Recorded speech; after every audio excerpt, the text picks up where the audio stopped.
Madam Deputy Speaker, members of Oecs Assembly, invited guests, ladies and gentlemen, good morning. The 7th sitting of the Oecs Assembly is convened under the theme Strengthening Regional Unity in a Shifting Global Order.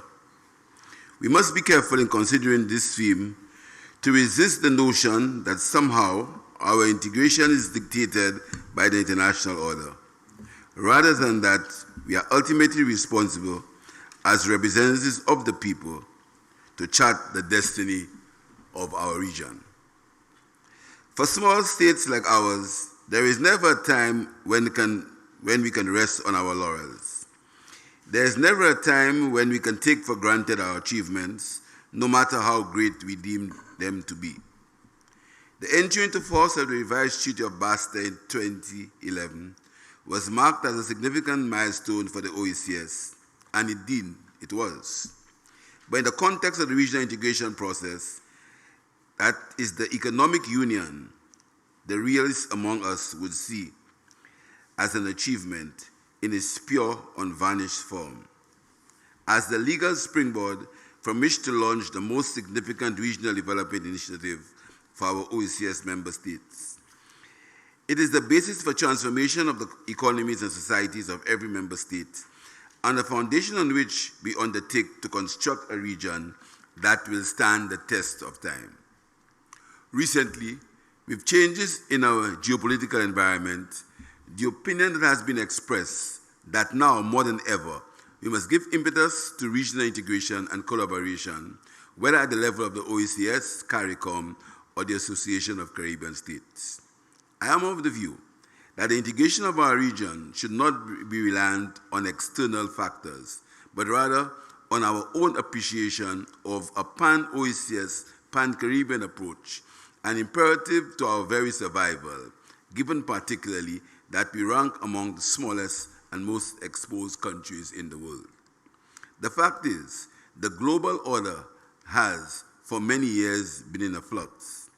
For small states, flux is a constant. A shifting global order is a constant. An unpredictable international environment has become the background against which we undertake the development of our region. Strengthening regional unity is therefore a constant. It is evident that the Oecs founders were inspired by this awareness when they embarked on the regional integration process. Consequently, out of their wisdom, their all-encompassing vision, they sowed the seeds for a region that would be more than robust, more resilient than it was in 1981, and a region of viable sovereign states. Our integration agenda has had to evolve to reflect the progression of time and the ever-changing circumstances that confront us. Hence, the revision of the Treaty of Basta, the preamble of the Protocol of the Economic Union articulate our conviction that the establishment of an economic union would contribute to the rapid growth of participating states and the ultimate creation of a viable economic community of Caribbean countries. We underscore the need to move in concert in order to guarantee steady expansion, balanced trade, fair competition, and the equitable distribution of rights. We resolve to act together to eliminate barriers, so securing our economic and social development. This deeper integration is not temporary, not meant to be time-bound, not reactive. So neither today nor at any time ought we to be scrambling to bring to fruition critical elements of a revised treaty that entered into force in 2011, passed into action by outside forces. No. Today, we should be fine-tuning our systems that were already in place, becoming even more resilient because our economic union pillars have been standing and we would have been operating within the tensile strength of our entire block of countries that constitute the Oecs. The quest for an ever stronger Oecs has been ongoing. If our countries and people are not only to survive but to prosper, and to do so, in spite of the challenges we face today and those we inevitably confront in time, we must be realistic, innovative, nimble, perhaps even stoic, taking into account that the world does not cater to those who are insufficiently endowed to pay the piper. The course that our states, by virtue of the revised Treaty of Bastille, have charted towards economic union is testament to our determination to place our countries on the road to development, to deliver tangible benefits to all participating states, and ultimately to advance the circumstances of the people of the Oecs. For St. Lucia, it is our considered view that this has to be the real litmus test of progress in the economic union and the Oecs. The extent to which all the regional policies, laws, institutions, and actions enhance the lives and welfare of our people. This ultimately is the motivation, the justification for integration. A successful Oecs integration, grounded in the enhanced welfare of our people, assumes added significance for us and is consonant with the motto of the government of St. Lucia, which is putting people first. Having said this, we recognize that the attainment of the economic union is not a short-term affair. It demands sustained effort, commitments, settling in for the long haul. It demands heavy lifting and a laser-sharp focus of the energy of the organization on the attainment of the objectives of the economic union. We cannot progress in fits and starts. We cannot step off the designated path of the revised treaty to chase after shiny objects that appear along the way. We must steer the course. We must be brutal in our self-assessment, rigorous and prompt when adjustments are needed, and uncompromising in striving to attain the objectives of our treaty. The work on the free circulation of goods commenced several years ago. We knew then how critical it was for the Oecs to move beyond the existing free movement of goods and people framework, to cement the single space by establishing a regime that would ensure goods would move without fetter once they satisfied formalities of the regional border.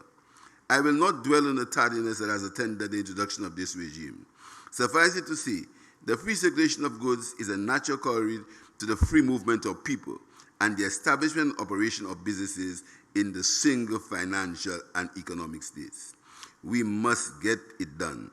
The introduction of tariffs in our economic space will further put more pressure on the quality of life of our people if we do not do something now.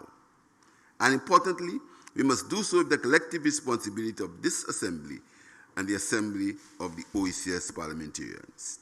The assembly is a forum for the people. It's not a miscalculation, but rather a deliberate mechanism for ensuring that irrespective of their political persuasion, every citizen of an Oecs member state feels that they are represented when high-level regional policy and legislative decisions are made. It is significant that we are constituted as national delegations, designated by our parliaments to represent national perspectives.